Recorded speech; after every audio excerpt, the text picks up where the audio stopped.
It is more humid out there. We do have a live look over Campus Marshes, which the fountain there, and it's going to be one of those nights where we're going to have to keep an eye to the sky. Movie nights in the D starts tonight every Friday until August 22nd at 7 p.m. So we're still in it with the summer weather. It's a little unpredictable, but we'll keep an eye on that if that is your plan for tonight. Humidity on the rise, as I talked about. The risk for, yes, some stronger storms. We're in a marginal risk today, which is a 1 out of 5, a 2 out of 5 tomorrow, so a slight risk for your Saturday.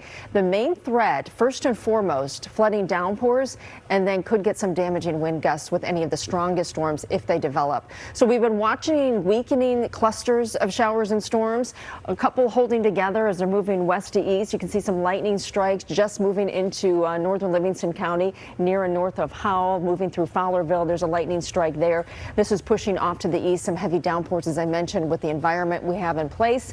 And then we're also seeing moving into Lenawee County around Cambridge. We're going to watch in Adrian for some of this heavy rain to move through, not picking up any lightning at this point with that particular cell. Here is the boundary so close. So this is what we're feeding off of with the instability, the peak heating of the day. More storms developing back to the west within that slight risk for severe weather that is on the west side of the state. So a little higher level west side of the state towards Chicago.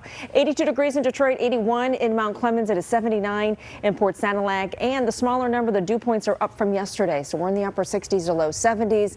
That's not very comfortable. That's where we stay. As a matter of fact, it may bump up a little bit to overnight into tomorrow. So we're looking at a muggy, certainly warm forecast and moving forward. Temperatures in the low to mid 80s for highs, and occasional clusters of storms trying to make their way through. This is not a clear-cut pattern. This is not a line that's coming through. These are storms that are developing in pockets across the area. Anything developing after 2 o'clock is something that we'll focus on. That has the potential to be stronger. Simply peak heating of the day, and then we'll watch it into the evening. Tomorrow, more of the same. I think the morning's okay. Once we get past around 2 and thereafter, some of these storms develop. Now, this particular forecast model wants to trend it a little bit farther east, but we're going to keep it with that slight risk during the day tomorrow as well.